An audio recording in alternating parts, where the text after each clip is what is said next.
Okay, let's get started, and let me first wish you good morning and thank you for taking the time to attend today's Marketing in IT webcast. My name is David Bazik. I'm a managing partner at Consulta, and together with my colleague Edon Reshipi, our lead developer and automation specialist, will be the host of today's webcast. Now, today's session will be about marketing automation and how to apply it to B2B campaigns, hopefully providing you with ideas, recommendations, and good practices that can be applied in your market and for your marketing efforts. Now, if you have any questions or comments, please post them to the questions board. We monitor the board and will respond to questions at the end of each section. Now, just to kind of, let me start first with a couple of troubleshooting tips. So content stream, if you have any issues viewing it, please rejoin the meeting. That usually helps. Audio will be streamed via your computer speakers. Check if your speakers are unmuted. If you hear an echo or a background noise, please put your microphone on mute or rejoin the meeting. That again usually helps a lot. Questions that, as mentioned before, please post them to the Q&A board. We monitor the board and we respond to the questions at the end of each section. And if for some reason you drop off the call or get disconnected, this also happens in the virtual world, please rejoin the meeting and everything should be fine. Now, since this is also, I would say, a bit of a repeat session due to the technical or I would say sound related issues we had last time, I would also kindly ask you that in case you don't hear us well or there's any noise or something, that you just kind of pretty much inform us about that, and we'll try to fix the issue. However, with all the connectivity that we ensured for today, this should not happen. Now, for those of you who are with us for the first time, let me also give you a quick introduction about who we are and what we are doing. I would say that as a business, we work in two areas. The first one is around the GTM or marketing campaign executions. So we are very much on the performance marketing side, supporting our clients with lead generation campaigns, with, I would say, performance marketing. The other area is very much related to consulting. We are also consulting clients on how to actually build their new businesses. In most cases, this is the new cloud, I would say, or the business related, of course, to technology. And in some cases, it's also about internationalization. So basically how to move abroad, how to actually expand your services to foreign markets. Now, in terms of, I would say, our mission, and how do we approach things, we like to be challenged. We like to be challenged with things that, or let's say, where others already kind of gave up, and what we are hearing quite often, from the management in tech, is that marketing doesn't bring results. This is also something that kind of pulled us, into this game, and we believe that we can prove them wrong with a bit different approach, with a bit different tactics, strategies, so this is pretty much what kind of drives us each and every day.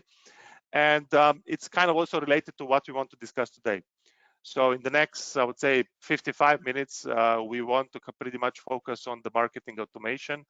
In the first place, why is this topic becoming increasingly important?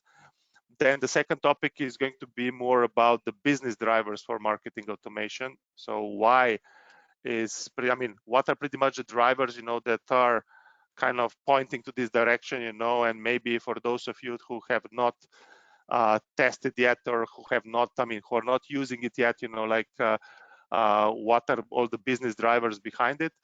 And then Edon is also going to kind of walk us through some good practice examples of marketing automation, how you can actually approach it, with some real life examples. Also how to select the right tool. This is typically the question we get from our clients, okay, so there are so many tools out there, how to select the right one. And of course, at the end, a bit of a summary and what are the next steps. So this is something, that we kind of prepared for today. But before we jump into the first topic, we also want to get a bit of a feedback, I would say, like a bit of a pulse from your end, we want to start with our first poll question, which is actually about your experience with marketing automation. So, just to kind of get a bit of I would say, to measure the temperature, we have many attendees of today's webinar. I would say also a couple that kind of returned, from the previous session that was really not the best experience in terms of sound. But there are different options here, like you have zero experience with marketing automation, you're more on the rookie level, you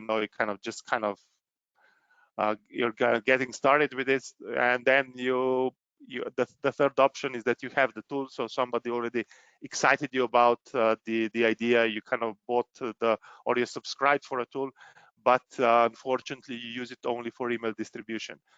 Then the number 4 is you already set the first workflows, and you're pretty much already kind of running some nurturing streams. And the last option, of course, is the automation is your middle name. You're the expert of the game, and that's something that should be considered, for the upcoming discussion. So let me just leave this for another 30 seconds on the screen, just allowing you enough time to respond. But it's important for us, just to kind of also shape the narrative a bit, because we can deliver this, I would say, for more like the starting level, but of course we can also add some details that are more on the comprehensive side. So now experience rookie level, we have a tool already set, the first workflows, and automation is your middle name. And what I see in the responses, we have no one, that without the experience, which is great. Then we have the second group is the rookie level, you kind of just got started. And then the biggest group is that you have a tool, but you use it only for email distribution. And that's, I would say, somehow expected. This is also what we are seeing in the market, because many people they get excited by the idea, but once things are implemented, then the excitement stops a bit, and then they pretty much use it, only for the email distribution purposes. Okay, let me just close this poll and let me get back to the slides. And here I also want to pass the mic and the pointer to Edon, so to walk us through the first topic. Thank you, David. Thank you. So before we jump into the importance of marketing automation, let's talk about the B2B lead generation must-haves. Okay. So the first one is the effective website. So for B2B lead generation, we must have a really good website, an effective one which communicates the value proposition and is for sure the first decision-making touch point for B2B customers. Then we have landing pages and CTAs, specific landing pages that complement the solution or service that we are promoting or offering is the secret ingredient that drive people to your offers. We have SEO and PPC. Of course, to drive people into our landing pages, into our website, we need good search marketing, we need good SEO, or we need good PPC. Then we have content marketing, which is the most powerful marketing tool as we know, which connects and educates B2B buyers who are eager to learn. Then, of course, we have social media, which is really good for building relationships with the customers and to communicate with the audience. And lastly, we have marketing automation, where all the magic happens, and because it can effectively market in multiple channels and automate repetitive tasks. Now let's go back to the beginning. What is marketing automation? Marketing automation is basically a tool that makes marketing for you. The tool is designed to help you prioritize and execute your tasks in a more efficient way. This, of course, doesn't mean that marketing automation will make your job irrelevant. In fact, it will just make you much more effective. It will free up some of your time, and it won't compromise the authenticity of the content that you're producing. Now, marketing automation runs campaigns for you. It optimizes user experience, generates leads, nurtures them, identifies qualified ones, and lastly, it evaluates campaigns. That's why marketing automation, that's why 49% of companies are currently using marketing automation, with more than half of that are B2B companies that are adapting to the technology. Let's dig in more. We can see that 91% of most successful users agree that marketing automation is very important to the overall success of their marketing. In addition, 77% of chief marketing officers at top performing companies indicate that their most compelling reason for implementing marketing automation is to grow revenue. And lastly, we have 88% of marketers that said that reducing the time spent on preparing reports and allowing them more time for the strategy and focusing on customer interactions would be much more valuable. Now, there are many marketing automation tool types. We have all-in-one marketing automation tools, which are basically a combination of online CRM, online marketing and sales and CRM in one integrated package. We have webinar tools which have deeper lead scoring insight and can interact with the target group. Therefore, they reduce customer engagement costs and time. We have social sharing tools where we promote organic content, we increase the traffic and support search engine optimization. And lastly, we have email marketing, which engages with the audience. Now I will pass the mic to you, David, to tell us what are the business drivers of marketing automation in B2B. Thank you very much, Adon. Yeah, let me also unmute my mic, so you can hear me better. And just, I mean, just to kind of also do a bit of a check on the sound, since there were no comments or I would say feedback in this direction, like I presume that the sound is okay, and you can hear as well. I'm just kind of being super cautious about this one, since we had such issues last time. Okay, so in terms of the business drivers, like I would even say that it's not just about the business drivers, it's also about the reasons. It's also about, like I would say, the evolution of B2B marketing. But typically, the discussion, I mean, at least this is what we are experiencing, when while having the discussions with the clients is, like typically the idea about marketing automation somehow starts, where there is this, I would say, this alignment, between the sales and marketing about what is a good lead, what is a bad lead, how well should leads be qualified, nurtured. So, I mean, that's why I'm also putting this quote here, about not accepting a comment about the bad lead from someone that cannot clearly explain what the good one is. Because what we are hearing quite often, having the discussions with marketing and sales teams, is that the perception about the leads is actually very different. If on one hand, like I would say the definition, or perception, of lead for the marketing team is pretty much, I mean, it's related to someone that engaged with the content, engaged with the campaign, left the contact details, like what you have on the left-hand side of the slide, so somebody that pretty much filled in the form, the marketing would start kind of perceiving this contact as a lead because it definitely expressed some interest. On the other hand, you have a sales team, which says, look, I mean, for us, leads are people that are willing to buy at the end. So people, that are mature enough, in terms of their interest, in terms of their engagement, in terms of their, I would say, even like job function, position, budget, that they can literally like just kind of discuss with us, how they're going to maybe not just discuss, but negotiate the price, the project, the timelines, and then pretty much do it. So there's definitely a difference in perception. And I mean, the reason why I'm bringing this slide is that the tools alone cannot solve the gap between sales and marketing perception.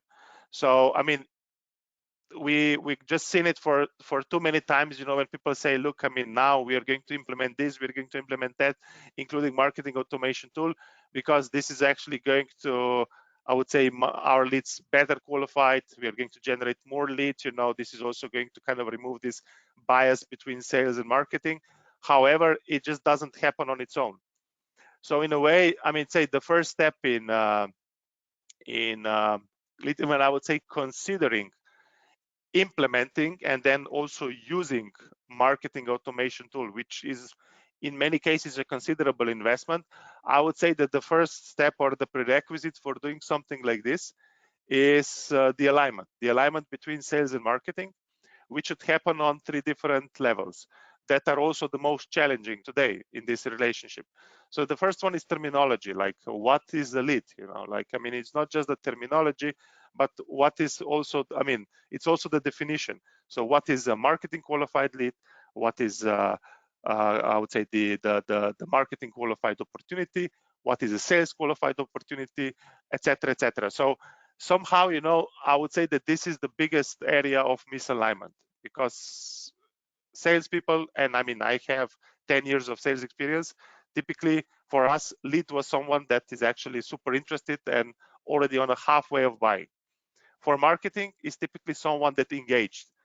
So somehow, you know, we need to make sure, you know, that we align on the terminology so that both marketing and sales are on the same page.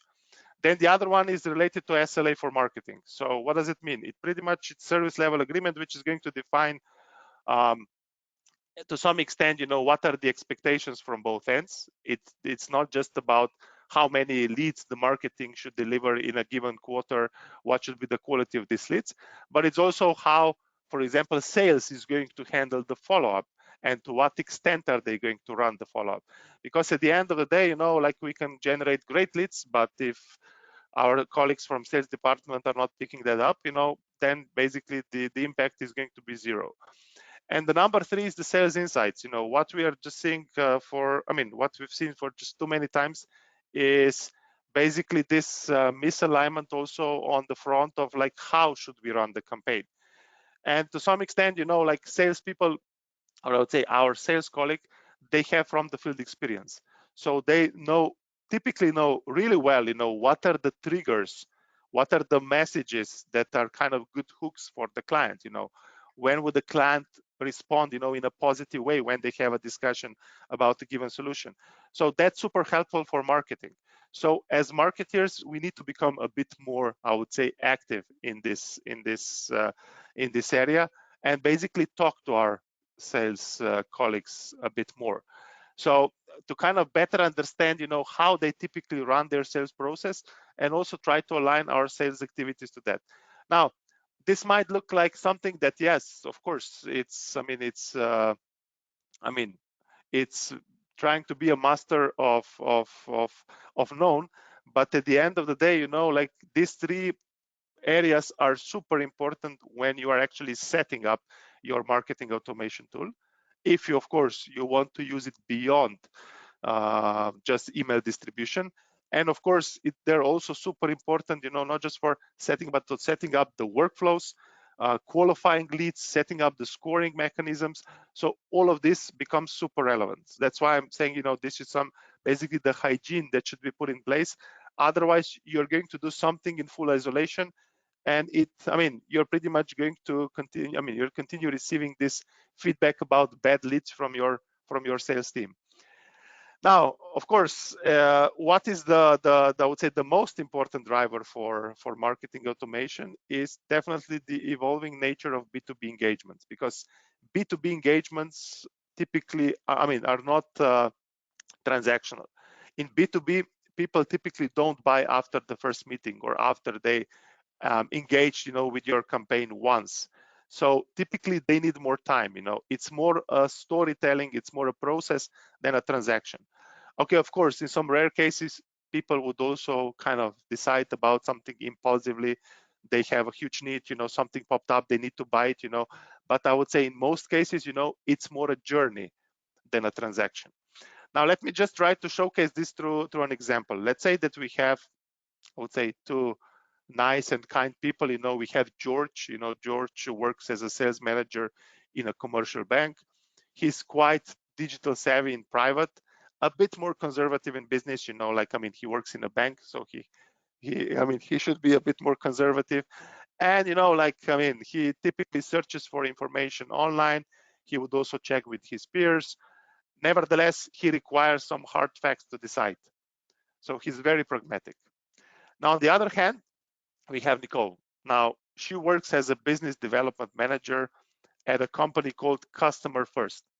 So this company is actually a tech business, and they're a provider of AI-based customer experience platform, serving the first and second line workers. So let's say quite advanced technology, and something that I would say looks applicable, for George's business. Now, what Nicole does, she basically manages to kind of book a meeting with George, and she would like to discuss or get George interested in their customer experience AI-driven platform. Now, this is typically how the discussion would be handled. Let's say that, the letters here are fairly small, so hopefully you're able to read, but in any way, we are going to share this material or this content with you after the webinar. But pretty much she starts, her pitch, with she mentions that she had a chat with one of George's colleagues about how they service first and second line client requests. And she believes, that they could actually benefit a lot from their AI-powered CX platform.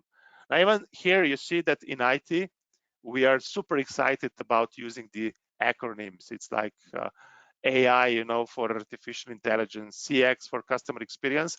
And, George's feedback here, or the response on this one is like, look, first of all, I'm not familiar with CX platform, also what AI powered means, or what would be the opportunity here, that kind of requires my attention. So of course, Nicole's like, she's a good seller, great business developer. It's like, look, it's a solution that could automatically address around 40% of your first line service requests, supported with self-learning technology, and eventually it could free up 30% of your team's time. Okay, that sounds interesting. The numbers are quite impressive, but how could such solution benefit my team? I'm also concerned about privacy, the lack of human touch, because we want to be kind of perceived as a customer-centric organization. And Nicole goes on, our solution would free up 30% of your team's time in the first month, and then with all the self-learning, it would climb up to 50 to 60% in the second month, and privacy is embedded by design. And then, of course, George, he has a lot of concerns. He wants to understand, since we already use our own CRM system, how could this work? We need to keep one source of truth, one pretty much database. We don't want to have different isolated systems in our organization. And then, of course, Nicole will say, like, our system can integrate with several technology platforms in a safe and secure way to avoid data silos. And it goes on, So basically, there's a certain, let's say, format that Nicole followed, and George was pretty much just kind of expressing his concerns, asking questions, and this is how we typically handle things on a one-on-one basis. Like when we do sales. It's just one example here, but the bottom line is, like George, as a business buyer, he wanted to first understand what this discussion is about, what the solution is about, then what would be the business case for his organization, how could this work with their technology, and then eventually is customer first, as the provider, the best provider to kind of, the best to provide, I would say, a decent ratio on price performance, versus support, versus user experience, versus performance, etc., etc. So it's pretty much shortlisting the providers. Now, George eventually has a lot of questions, and those questions need to be answered at different stages. Probably if we would continue, George would say, okay, for the first meeting, I actually picked up some interesting details. What I would be interested in this area specifically, can we meet for the second time? And then on the second meeting, Nicole would present, and on the third meeting, they would demo, etc., etc., and eventually, bring things to a happy ending. Now, the point is, that what we are now, moving from sales to marketing, what we are suggesting here in terms of B2B is to somehow try to follow this market like you sell concept. So if sales process is handled in certain steps, where we first kind of make sure that we develop the interest, then we need to kind of, I would say, educate the client about all the benefits. Then we need to deliver the proof, which could be a demo or even kind of customer showcasing, etc., etc. This is somehow that has been shaped in such format because it's aligned to client's preference, how client is willing to pretty much absorb information about the solution. So everyone typically wants to understand why should I even care? And that's somehow covered in the interest stage. And then, it's about the how, how could this benefit my organization? So this is typically what we are discussing on the second meeting when we go into more details.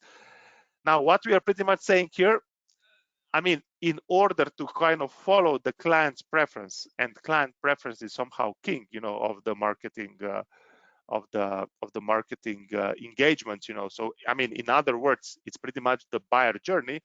So we need to make sure that also our campaign considers all these stages. So that's why, like we are trying to, I mean, this market like you sell concept pretty much means try to kind of reflect the information, the steps that you are pretty much sharing, in a buyer journey while addressing buyers on a one-on-one basis through sales. Try to also reflect this in your marketing campaigns. Now, how could we generate the interest or basically evaluate the interest? I mean, we'll come to that point. Why are we doing this? Because we try to follow the client's preference. But the main learning here is that things in B2B, they come in steps. We cannot expect to share one piece of content consider only one step and have well-qualified, super interested leads. It doesn't happen. So in a way, we want to kind of treat marketing and sales as two sides of the same coin because we are pretty much addressing the same clients. And at the end of the day, if sales needs minimum 3 sales interactions to get the prospect interested in your service, it would be a wishful thinking, marketing will need only one. So that's something that needs to be considered. Now, coming back to George, let's say that now as marketing, because I mean, the sales has a luxury of engaging with people on a one-on-one basis. But in marketing, and that's the purpose of marketing, we want to do it on a one-to-many basis, which basically means, that we need to actually communicate this message to many. It could be tens, hundreds, or even thousands of people at the same time. And let's see how would this work with George. Now we cannot meet with George. I mean, we are not meeting with George because somehow we have as marketing we typically don't have such luxury. But in a way, we try to address George with content that is actually going to meet his preferences at different stages of the engagement with us as a company. So what you have here, for example, a couple of examples. Why is customer experience important? Couple of articles, maybe blog posts. We of course want to make sure with all the advertising targeting that George comes across this content. 10 banking customer experience technologies in 2021. And then once George consumes this initial content, better understands, why some things are changing, then we want to we want to do a step forward and focus more on how, which is already related to some gated assets. Here is where we want to kind of do the handshake. We want to say, okay, George, if you want to learn more about experience leadership in financial services industry, leave your contact details and we'll gladly provide you with a bit more comprehensive material that is going to provide more details to you. And then at the end of the funnel, when George already understands a bit better about what's in it for him, we also have something, that kind of is more of a proof, something that evaluates whether he's a good fit for such solution. So, for example, in this case, we said let's take the assessment. So this is how we would actually try to communicate with George, trying to kind of follow the same approach that Nicole had before in her sales interactions, trying to follow the same messages, the same content, the same triggers. Now, why is that? I mean, first of all, what is important is important. That's the reason why we need to talk to sales more, to understand how are they leading the discussion with the client. Now, because in marketing, we don't have the luxury of communicating with George only. What we have to do, or what we are trying to do, we try to communicate with George plus 100 others at the same time, following the same, I would say, the same workflow. It could be plus thousands of others. And imagine, like if we don't use a tool that is going to orchestrate this. So, for example, George consumed the first article. Now it's time to actually, or let's say George downloaded the ebook. Now, after a week, it's time to invite him to take the assessment.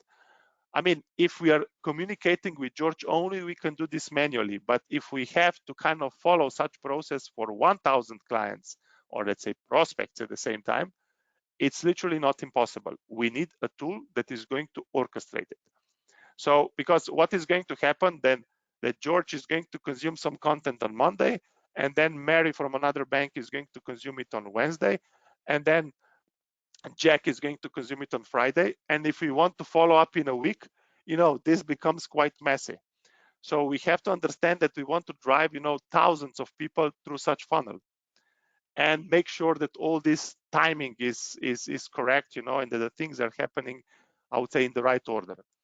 So what are the 10 reasons to consider marketing automation, besides what I was mentioning, to kind of follow the client preferences in our marketing communication? That's the number one. It's orchestration of campaigns and communication at scale. The second one is definitely data. While we are actually doing this, and Eda is going to speak more about that, we are also collecting a lot of data that allows us to kind of qualify things, to qualify the quality of leads. Then it's automation. We want to automate some things. If George consumed only this content and he didn't respond to the second email, then send a different email inviting him to something else. So this is the automation. Full personalization of communication at scale. While you're communicating with thousands, how to make sure that everything is super personalized. Timely follow-up, tracking, lead nurturing, and at the end of the day, lead scoring and ROI analysis. So besides orchestration of activities, besides timely follow-ups, is also the data collection. I would say that's probably even the most important thing that the reason to consider marketing automation. Because if you start collecting more data, you can actually evaluate things better, and at the end of the day, you can actually, you can start segmenting the quality of your leads, which is one of the challenges we have today, and of course also conduct ROI analysis. So that much is how, this is how much I invested. This is basically what was the return in quality, quantity, etc., etc. And then the last piece before I pass the mic to Edan. The last thing, that is also important, coming back to this bias between sales and marketing about what is a good lead, what is a bad lead.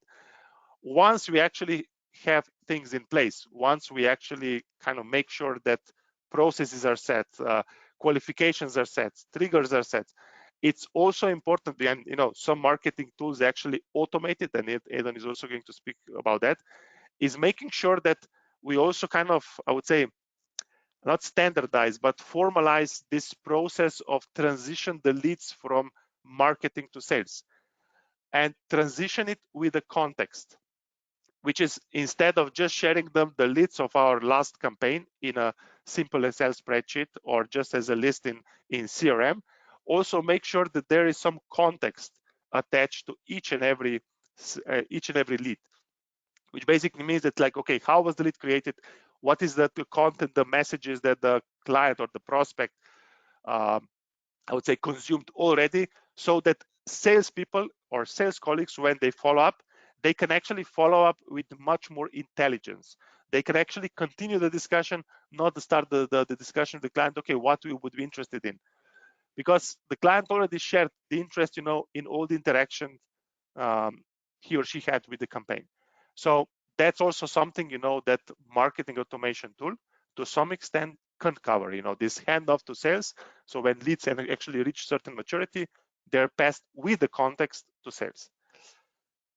Okay, So now I'm going to pass the mic to Edon. And before doing that, I just want to post my second poll question, which is about your typical campaign budget, just to kind of get a sense about, let's say, what are the ratios here, like, and there are like 5 different options, up to 1,000 euros per campaign, 1,000 to 500 euros, 1,000 to 5,000 euros per campaign, 5,000 to 15,000 per campaign, 15,000 plus per campaign, or there are no limits.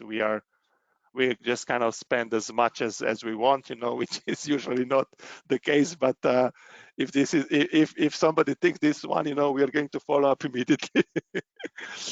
So yeah, let's just give it 30 seconds, like up to 1,000, 1,000 to 5,000, 5,000 to 15,000, 15,000 plus, or no limits. And I'm also going to wait for the. Okay, so we have a very, I would say, aligned group here. Everyone basically take this second option, which is from 1,000 to 5,000. I would say, which is quite expected, and also typically the case in like with the audiences that we're meeting, on our webinars. Okay, let me just close the poll and let's get back to the slides. Edon, the stage is yours. Thank you, David. So to complement what David was talking before on how and what are the business drivers and how to do proper marketing automation so it can be in line with the sales process, I have prepared some good practices as examples of marketing automation.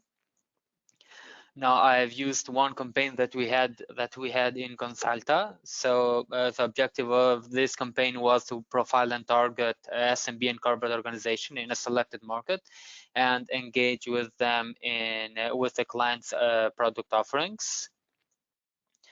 Now in this campaign we had a funnel where we started with the target and advertising layer where the channels were LinkedIn, Facebook, and Twitter.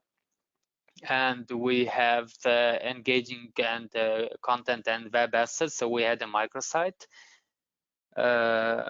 We have a tough leadership. Then we had two different audience. So we had one biz and one IT audience, where in the biz one we had two gated content, and one in the middle of the funnel we have two gated content assets, and we had on the bottom of the funnel we had one dynamic gated content. So for example, a webinar. And on the, as you can see on the right, on the middle of the funnel for the IT audience, we have a solution page, and we have as the bottom of the funnel the audience.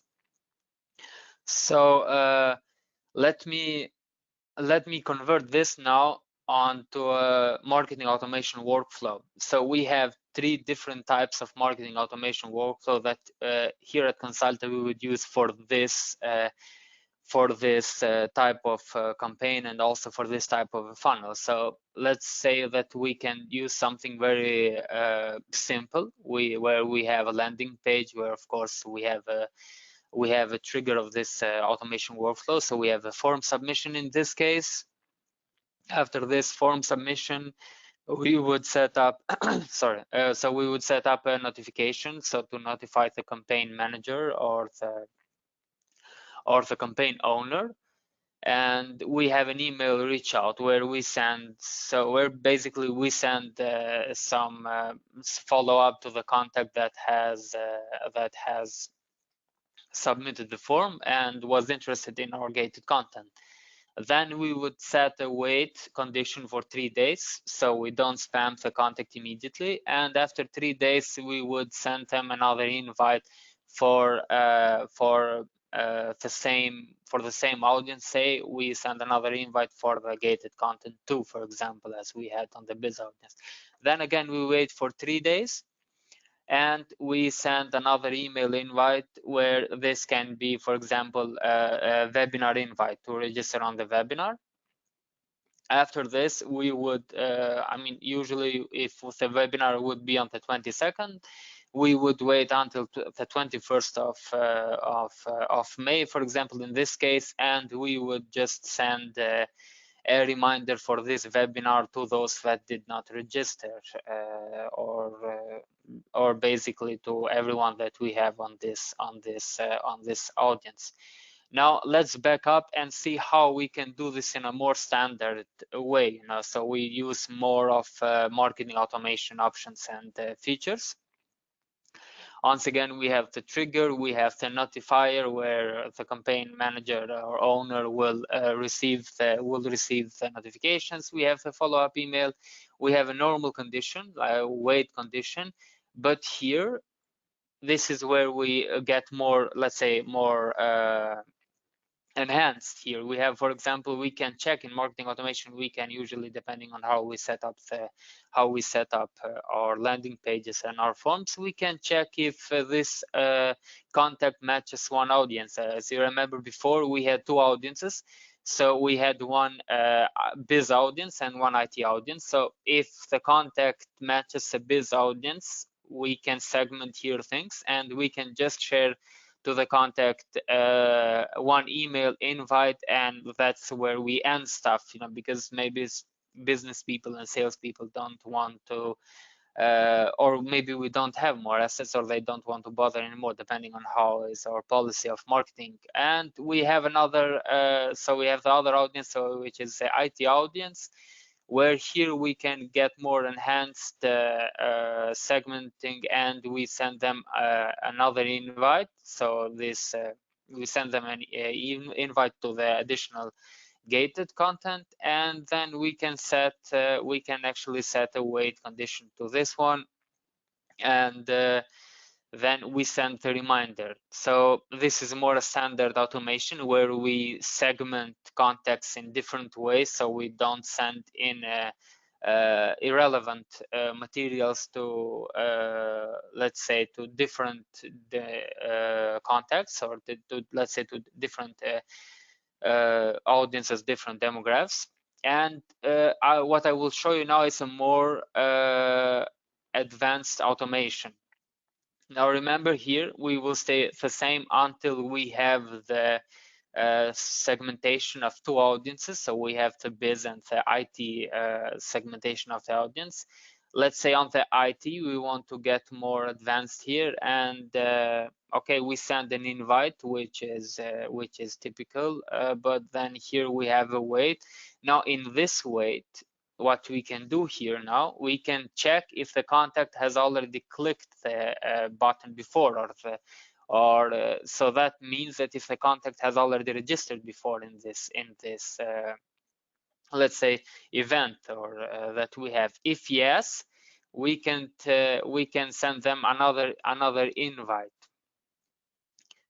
and we end automation. If they haven't clicked, however, they haven't showed any interest on this one, we can just enter them to an additional workflow, for example, a newsletter workflow, depending on how we have our policy of marketing. In the other hand, we have the biz audience. As you can see here, we have email invite. Now here we can be more creative and check if the contact has clicked the button before, has clicked the link that we shared to download as additional gated content. If yes, we add the tag, for example, to this contact. In this case, we have an engaged tag, and we end automation here. In this way, with a tag, we can actually segment the contact if this is our scoring policy, to say so. If no, on the other hand, we can just go to another action, and again, also this contact, just send them to the newsletter flow and nurture them further until they show different interest. Now, before I jump into explaining how this scoring that I mentioned works, why would we use this advanced automation?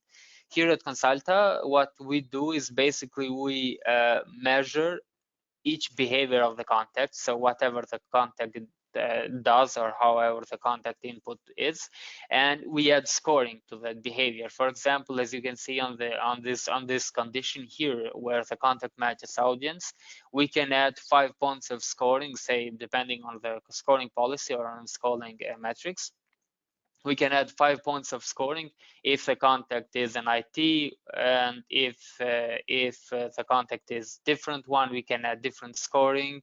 Then again, we can add different scoring if the contact engages with the content. So if they clicked, the button or the link in the email, we add another 5 points. So this accumulates, and we may have a winner, so to say. So we may have at the end, we may have a sales qualified lead. Now you may ask, does my business need it? Of course, we believe that lead scoring helps improve productivity and efficiency, and between the marketing and the sales team. And the next question that comes in mind is, what is the goal of lead scoring? And so as the name suggests, we score a lead with certain points or numbers based on actions to finally identify which ones are ready for sale and which ones require further nurturing. And the most important now, who is lead scoring for? We believe that lead scoring is overall for everyone that has a stake in sales and business development and marketing, that of course do marketing automation. Now I will give you at least 6 benefits of lead scoring. So the first one is to understand what prospects are interested in.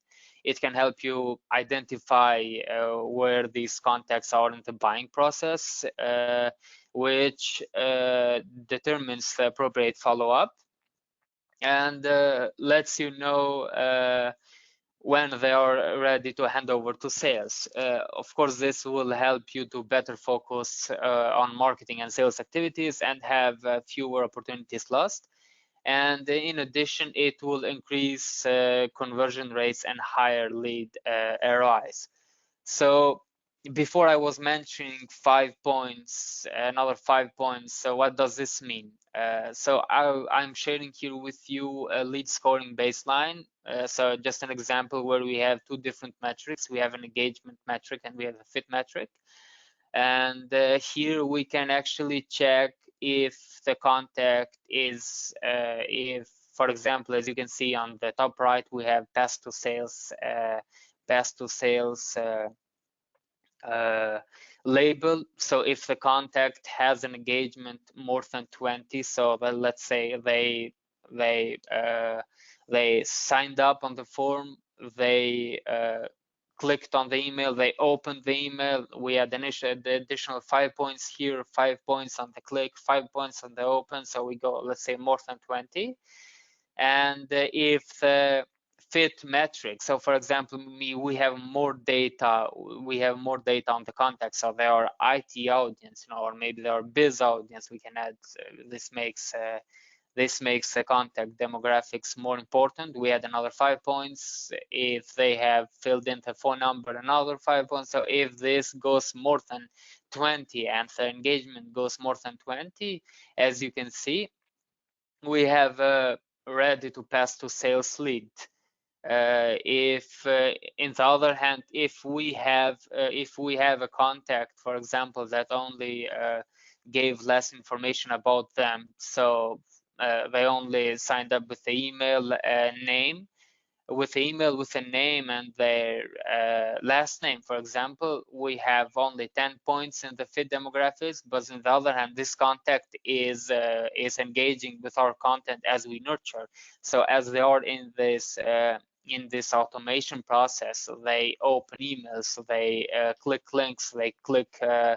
They are interested in a way, and we have more than 20. We have more than 20 points on this one.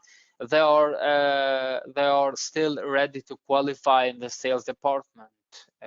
In the other hand, if the contact has less information and they don't engage at all on our content, we can basically just scrap the contact, because we can't spend more time on it, or we just send the contact to a normal newsletter flow where we nurture them more. And finally, we can have a really fit contact, but they are not engaging with our content at all, with our nurturing at all.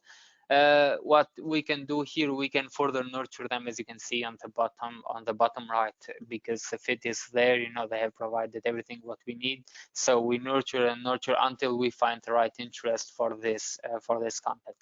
Here you can see an example of the lead scoring like a numeric model. So as you can see on the left, we have the fit demographics. So we have the fit metric, which is demographics. We have, for example, if the contact has already given the company industry that they are, and they gave the location and the job title, this will sum up to 22 points. If they also provide the phone number, goes to 24. If they provide the company size, and we have a source where this lead came for, we have a full let's say data set, and we have a total of 40 points.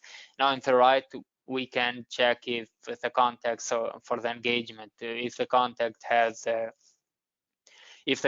has opened the email, clicked the CTA, registered for a webinar, we have different points there until we reach a certain point, and we have a fit, have a good, let's say, or enough scoring for this contact to go into different stages. Now, let me tell you how we think that you should select the right tool, or if you already have one, how to select the right tool for marketing automation which fits onto your organization. Now we have set a list of 10 prerequisites for selecting a marketing automation tool. The first one is database for contact management. So this tool should have a good database which has a lot of options there, and is a secure one. This tool has a good email or practical email engine for outbound activity. And also it has a practical lead scoring model, because this is very important for us not to do manual work on this side.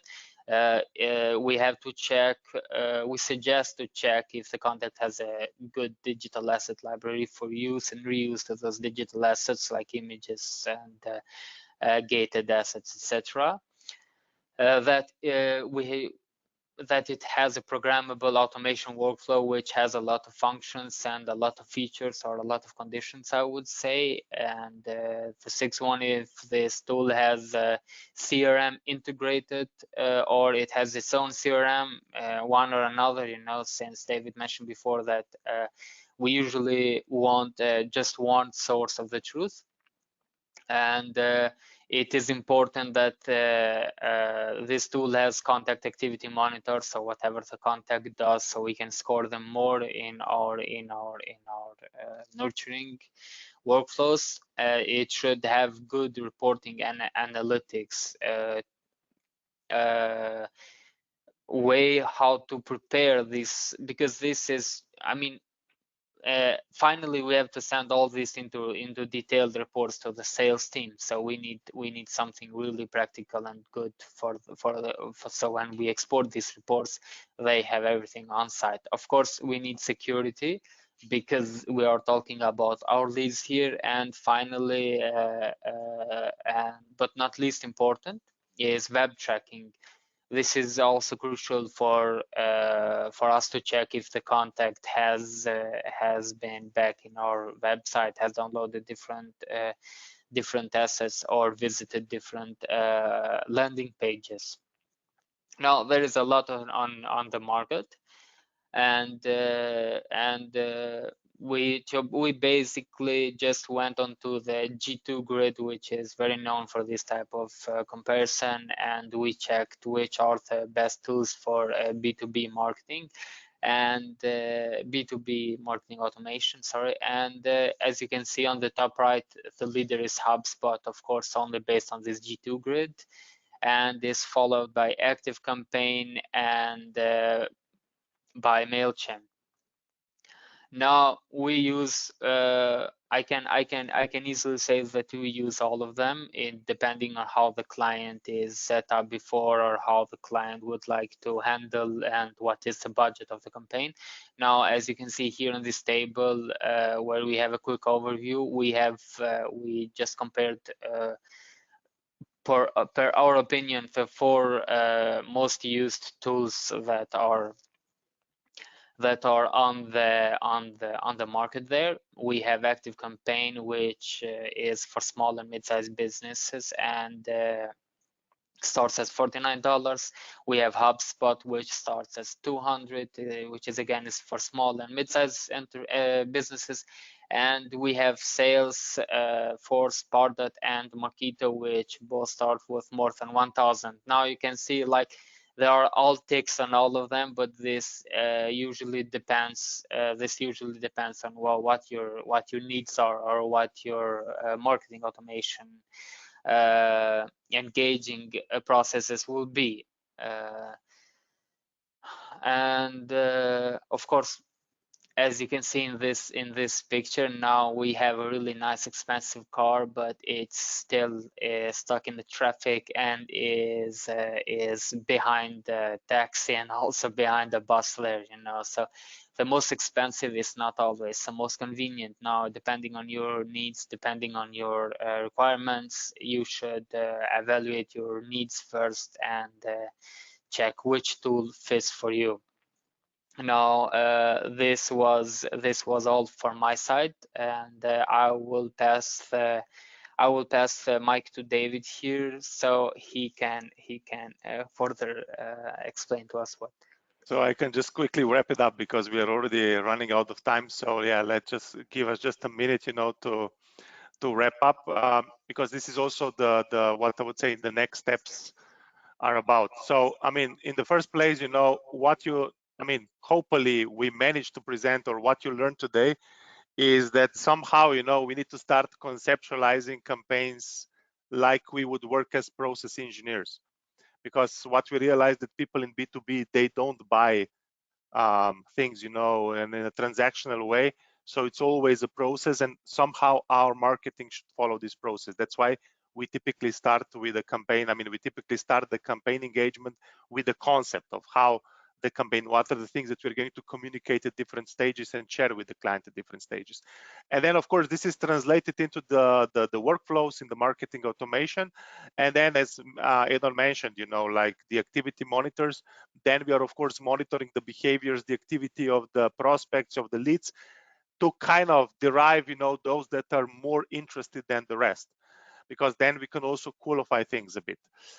Now, the second, I mean, the last thing that I want to mention here, I mean, things are not, I would say, I mean, in some cases are not, I mean, it's not a rocket science, you know, but it also requires some knowledge, some experience.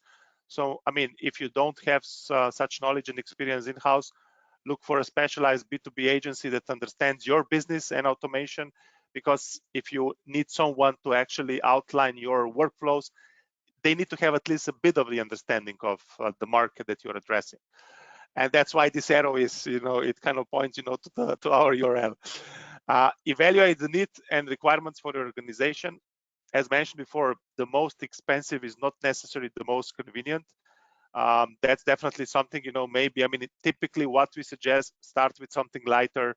I mean, spend the first 6 months on kind of understanding it, you know, learning about how to run things, and then potentially switch to something that is more comprehensive and, of course, also more expensive. Shortlist the tools. As mentioned before, you know, it's not just about the price, it's also about the capability. As mentioned before, also Active Campaign might be $49 per month, but it does not have that many native integrations.